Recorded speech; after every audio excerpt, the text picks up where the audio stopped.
Hello, everyone. This is Kevin Cohn, Vice President of Cloud and DevOps here at Ansys 360, now known as E360. And we have a special treat today for our AWS webinar, one of a many series that will be following this one, where we have our cloud architect, Jeff Dickman, who will be presenting the material today. He has a very storied career. He has worked at AWS, BP, HPE, and other locations, and we're now fortunate to have him working for us here. Today, we're going to cover a couple of topics regarding the architecture of how well-architected framework can be faithfully applied in your environment, along with FinOps strategies and how they work in conjunction with well-architected framework. So without further ado, I'd like to turn the time over to Jeff Dickman. Awesome. Thanks, Kevin. Can everyone hear me okay? Yes, you can. Fantastic. What we're going to talk about today is the well-architected framework and three common areas where you can focus on from a well-architected standpoint to bring yourself into better alignment with it. What we're going to focus on is security and some basic security principles that you can apply to your environment as you're planning and building. And then we're going to talk about cost optimization and some steps you can take to get your costs under control. And then lastly, we're going to talk about some performance improvements that you can look at within your environment. So up first is security. What we're going to talk about is securing workloads and then detecting of events. So both of these are really critical, and they're good first steps as far as how you run your environment in AWS. But they definitely have much deeper aspects that you can go into them. Each of these really is a webinar unto itself as far as how you secure your workloads and how you detect events, and then integrating in third-party tools that might go with that. So when we talk about securing workloads, the first thing that you want to do is you want to build a clearly defined identity management and permission process. So you want to know who's accessing your environment and what permissions they have to get there, as well as how do you ensure that when somebody's job changes or they exit an organization, that their permissions are removed from your AWS environment and that you have the appropriate controls and auditing capabilities to do that. Just because it's public cloud doesn't mean network security doesn't exist. It's more important than ever with public cloud. The ability to create endpoints that are able to access the internet or be accessed from the internet is much easier than it would be in a data center. And so you want to make sure that you're applying appropriate network security protocol and policies within your environment. So things like making sure that internet gateways are only in specific locations and that people don't have permission to just create an internet gateway or a NAT gateway whenever they want to. Further, you want to use the principles of least privilege with network security and make sure that you're leveraging NACLs and, most importantly, security groups on your different services to make sure that only things that are allowed to talk to each other can talk to each other on the ports that they need to. This can be a very stepped process for a lot of environments, especially when you're moving into the cloud from private cloud, because often in a data center network, what you have is you've got two servers on the same subnet, and they just talk to each other, and it's not really well known what ports they communicate on or who else might be communicating with them. And so you have to do some mapping as far as your network security so that you can know where you're at with this. And so often when I work with customers on this, what I'm looking to do is to say, okay, let's start with maybe a semi-open architecture, and then we'll gradually ratchet that in as we get more data on where it's communicating and what it's communicating with. You can use different tools that are available as far as third-party tools, and Amazon has their within their migration tool set, they have the application discovery service, which when you run the agent on your servers, it'll tell you who your server is talking to. And so there are ways to get your security dialed in those aspects. And then obviously having NACLs on your VPCs is critically important for ensuring that you're able to lock down traffic when necessary if events do happen. And then you can also leverage services like AWS Shield and Shield Advanced to further protect your internet-facing workload. And this goes into knowing your attack surface as well. You need to know what services you have that are facing the internet, but you can't always just say that the internet is your only vector. Often attacks happen from inside your organization as well. And so you want to make sure you know how those attacks can happen from inside your organization as well. And this isn't just limited to network security. Ransomware is a very prominent thing to be looking at right now. And so if you have file shares out there that are in EFS or on EC2 instances that are doing file shares, those are part of your attack surface. If someone inside your organization gets ransomware, that can encrypt file shares. And so you want to know what that surface looks like and have a plan for how you're going to deal with that. Often it's using snapshots or something like that to make sure that you can quickly recover should your services become encrypted via ransomware or something like that. Your data is your most valuable asset. So whether it's S3 buckets or EFS or SMB file shares or anything like that, the data that you have in the cloud is your most valuable asset. And so you want to make sure that you're taking the appropriate precautions to protect it. And this includes, when you look at S3 buckets, let's just talk about bucket policies. You can restrict who has access to it via bucket policy, but you can also set the ACLs on there to prevent it from being visible to the internet. So even if a bucket policy says it is, the ACL will say it's not. And so you want to make sure that you're checking those and that you're auditing against those as well. And then you want to have a plan for how you respond to an incident, because it's not a matter of if it will happen, it's a matter of when it will happen and to what degree it happens. And so when an incident happens, you want to make sure that you have that plan that says, okay, we're going to lock down the EC2 instance, we're going to disable routing, we've got these emergency security groups that we can apply to the environment so that we can lock things down appropriately and still keep the environment functional and working the way that it's supposed to, where necessary, critical workload type stuff. And then how do you do your forensics and your evaluation of what happened, as well as your recovery from that? All of that should be part of your incident response plan. And so you want to make sure that you're taking a look at that and that you've got everything planned appropriately there. In order to have an incident, you have to detect it. So that can happen a few different ways. You can have a detection that happens because somebody goes, oh goodness, we just had this happen.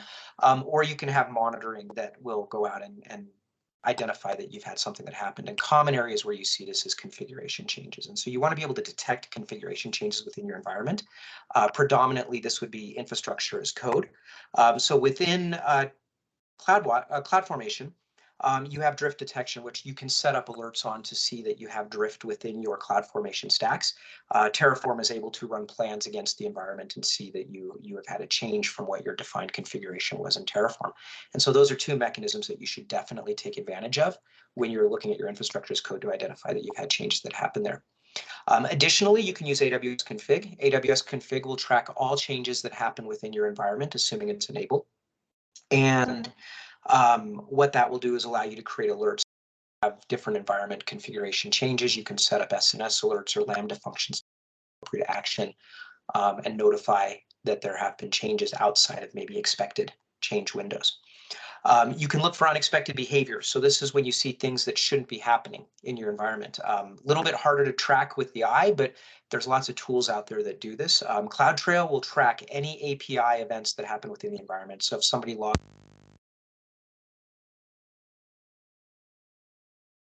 a CloudFormation or Terraform against the environment, it's going to also track all the API calls that those tools make in the environment. And so you're going to be able to see that things are being changed and what's happening there. And so you can create alerts within CloudTrail using CloudWatch that will allow you to see that specific changes have happened and notify you so that you can address those. GuardDuty uses MLOps, machine learning, to track CloudTrail and other things and identify inconsistent events within your environment. You can also integrate other tools in with it. And Security Hub will scan your environment for specific compliance frameworks that you are looking to track against. And so you can get alerts from those as well when things are not meeting your expectations. When that happens, what do?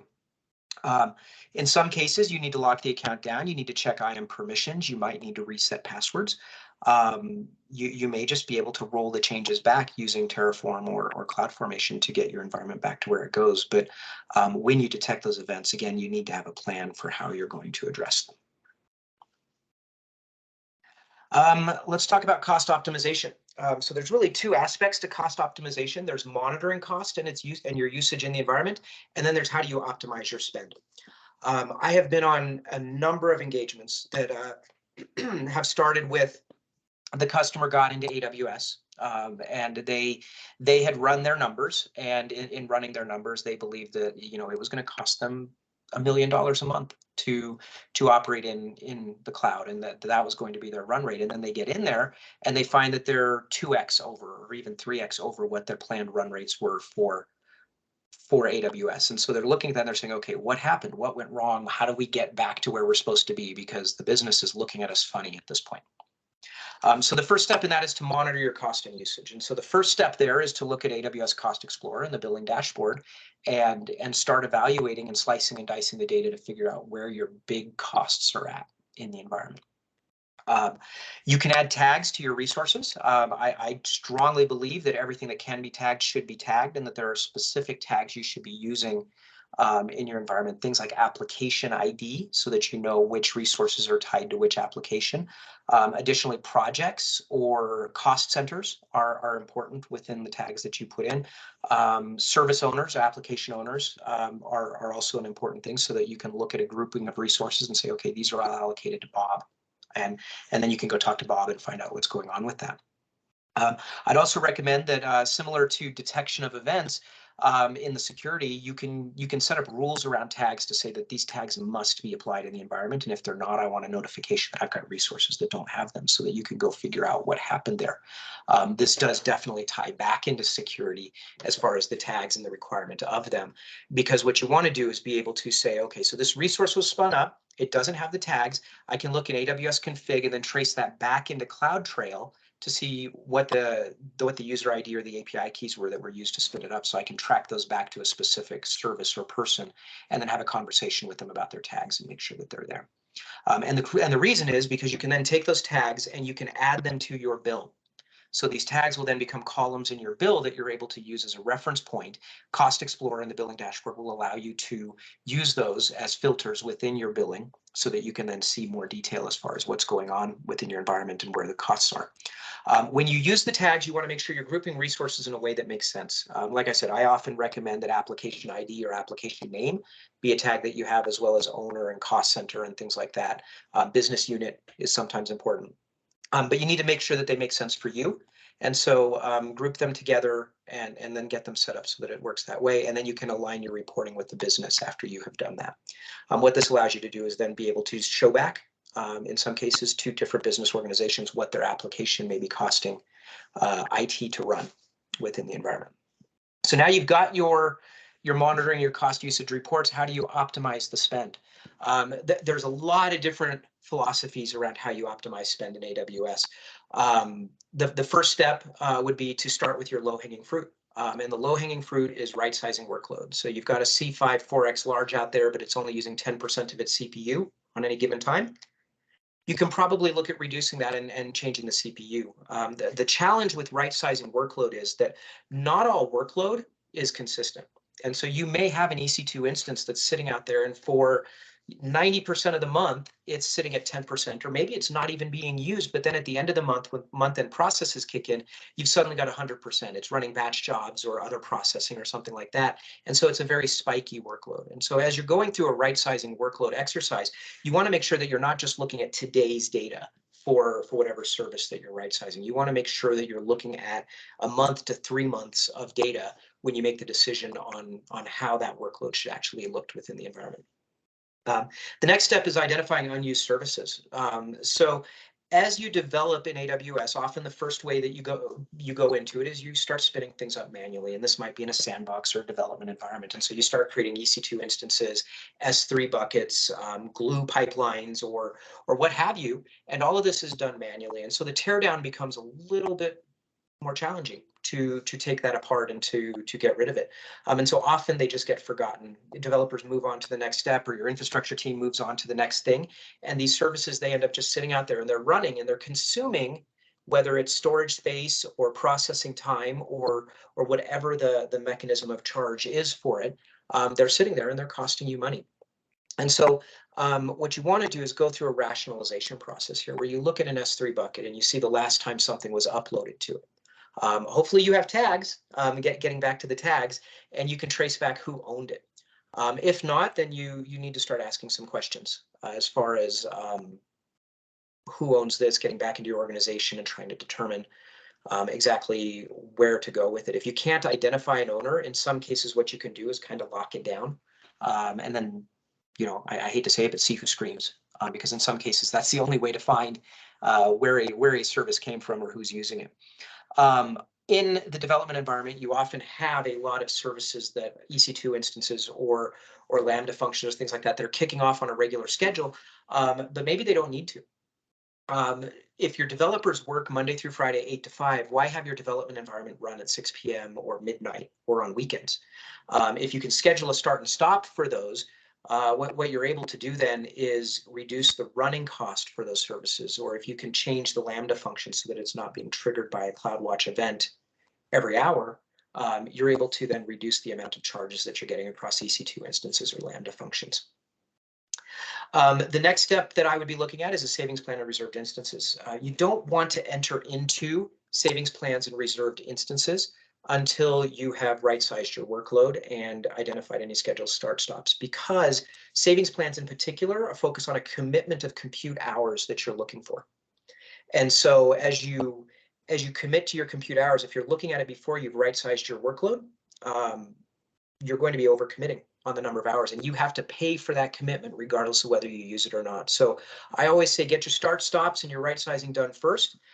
Reserved instances, if right sizing is probably the prerequisite that I would focus on most before I started looking at reserved instances, because if you commit to an M5X large RI and then you decide, oh, well, actually it only needs to be an M5 large, unless you have purchased the right reserved instance that's tied to a CPU family or one that you can change, you're going to end up having purchased a reserved instance that's not usable, and you might be able to sell it on the reserved instance market, but you then have to manage that yourself and make that happen. As you focus on these, one of the things that you want to think about is your AWS account structure. How you're using AWS organizations and how your department and billing and things like that are allocated for these things. You can put savings plans and reserved instances on the root account of an AWS organization, or you can put them on the individual accounts. Keep in mind, though, that they're not sometimes shared between accounts. These are switches that you can flip. And so if you have reserved instances that are on a sub account, they're not going to roll up to the root account and then be allocatable to other accounts. So if you have one that's unused, it's unused and you're still paying for it. Similarly, savings plans, you generally want to evaluate whether or not you want to apply them at the root account and be able to take advantage of that across the entire environment, or if you're going to apply it on a specific account and have that savings plan tied to that account and only that account. Again, those decisions are largely based on business factors, depending on how your AWS billing is allocated and where the cost for the commitments to the savings plans would be coming from, or the cost to purchase the reserved instances would be coming from. The next step in optimizing your spend is refactoring and modernization. So there's a lot to unpack in refactoring and modernization. One of the things that you really want to look at is, am I using auto-scaling groups? Am I using spot instances? Does my application tolerate those kinds of services? That's really a first step into getting into refactoring and modernization, is being able to take advantage of auto-scaling to optimize your spend. If you have 20 EC2 instances currently running for a web service that's really only being used during business hours, can you scale that back after hours and save yourself some money from that standpoint? Further, if it is an application that's running on an EC2 instance, can you turn it into segments or micro-segment it down to where you're modernizing it and you can put it into containers instead of running it as giant EC2 instances, and scale with containers using Kubernetes or something like that? So there's a lot more that goes into refactoring and modernization that you want to think about, but it's definitely a place where you can optimize your spend. The last piece with that one is using cloud native services. So if you're doing your own message queues, or you are running an EC2 instance that's running MySQL, or multiple running a MySQL cluster, you can look at things like SMS or Amazon MQ, or for databases, look at RDS as an option. All of these things will help you in optimizing your spend within the environment. And lastly, there are third-party tools to help you. Just off the top of my head, Cloudability does a great job reporting on your environment and helping you identify your spend, and makes great recommendations as far as how you would optimize configurations within your environment. It looks at the high, low, and mid points and then makes some recommendations for you on that. If you're looking at savings plans and reserved instances, Eco by Spot is a tool that will manage your reserved instances for you. There's lots of other tools out there, though, that you can use to track your spend, manage your spend, and help you manage it via savings plans and reserved instances and get those recommendations for you. The last place to focus on is performance.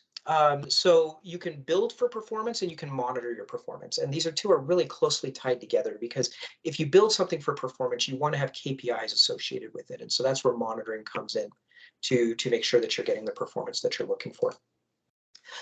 So as we're talking about building for performance, the best thing that you can do is use consumption-based services. And the reason is that they'll scale up and scale down, and the performance management has happened on the back end. So all you have to worry about is the endpoint that you're hitting.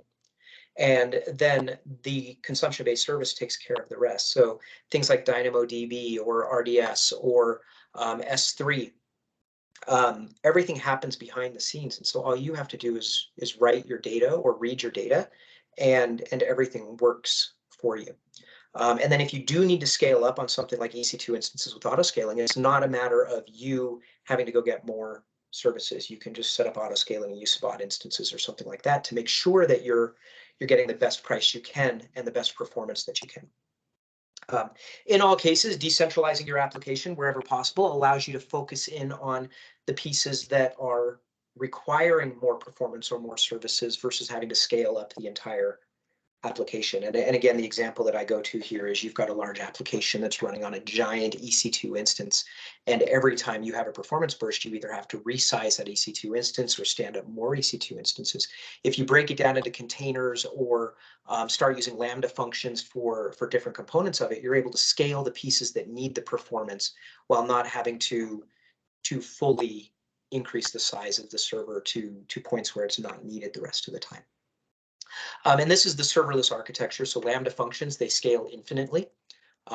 You can also have containers that scale to very large environments. And so using ECS, EKS, or Fargate is a fantastic solution for containered applications here. But Lambda is definitely the way to go if you're looking to just perform individual transactions, but they may happen many to thousands of times. Each one can run concurrently, and you can get a lot more performance out of your environment for that. You need to monitor your applications and adjust where required. So we all have our assumptions on where an application is going to have issues and where the performance bottlenecks are going to be. Sometimes we're right, sometimes we're wrong. But you want to monitor and make sure that you know where those are, and then be able to adjust your architecture or your consumption rules as required within that. On the monitoring side, you want to keep your metrics. So 30, 60, 90 days, a year. You want to be able to keep those and then compare against your historical data. So do regular reviews of your metrics so that you know where your services are at and how they're comparing to the historical performance. In some cases, you can identify application issues and problems within your environment as a result of this. You want to set thresholds for the metrics so that you are proactive with these. When you exceed a metric, you want to know. Not at your monthly review, but when it happens, so that you can start getting your teams involved and start having them figure out exactly why this is inching upward every couple of days. And then, whatever refactoring needs to be done to make that a better service, you can go ahead and take care of that there. And then set alarms for when the thresholds are out of bounds. So you may have a threshold that's just like, hey, I want to track this. And then you may want to have an alarm when it gets wildly out of whack so that you can get in there. And hopefully you're setting those thresholds before your application is down. If you know your application goes down at 95% CPU, set an alarm for 90% CPU so that your team can start looking at it and figure out what's going on before things get bad. When the incidents occur, are you looking at your metrics? I know a lot of organizations that when an incident occurs, they have an outage, they have a problem, they go to the logs, they go to the application itself, they go into the server and they look at the different things there. But are they logging in and looking at the actual metrics for CPU, disk memory, application response time, database response time, X-ray as a tool to identify where your bottlenecks are happening at? Are you looking at those metrics to determine where actually is the problem within your application? In a lot of the cases, you can identify what happened, when it happened, and why it happened for any issues that you're having within the environment, and potentially get ahead of them and prevent them from happening in the future. As you're building metrics, one of the things that you want to do is you want to set KPIs for this. And this may not be the same metrics that you use for troubleshooting. Often with web applications, the KPI is how quickly does the login page come up? How quickly does login happen. Those kinds of things are KPIs that you want to have for your application, response time, performance, those kinds of things. You want to have the KPIs set for that, but you want to make sure that you're tracking those as well, and that you're reviewing them as well as the thresholds regularly to make sure that they are actually valid and do what you expect them to do. So how can E360 help you with this? Well, first and foremost, we have an analysis and design offering. We can assess your existing environment, and we can provide a well-architected review of it, and then help you remediate any issues that you may have, help you identify inefficiencies with the environment, as well as do a security assessment on the environment and help you remediate anything that may be going on as far as your security controls within the environment. We have a cloud platform and automation. So if you are in AWS and you are not fully automated, we can help. We have a broad depth of experience in Terraform, CloudFormation, CDK, as well as other services to automate your infrastructure and your provisioning of applications and things like that within the environment as well. Application modernization. So when you look at your environment and you want to refactor or modernize, we can help. We can help you look at your application, assess what can be turned into a microservice, how it can be turned into a microservice, and then go ahead and get that going for you. We have a deep team of developers that's able to come in and help you rewrite your application as necessary. And then FinOps. So as you're looking at your AWS environment, we are able to come in and help you with a strategy around the governance of your environment, monitoring for your financial metrics, as well as helping you plan how to mitigate or remediate any financial issues that you see within your environment. And we have a broad ecosystem of partners in this area as well that we're able to bring in and assist with any of those aspects across all 4 of these different offerings that we have here. So with that, we are at the end of this presentation.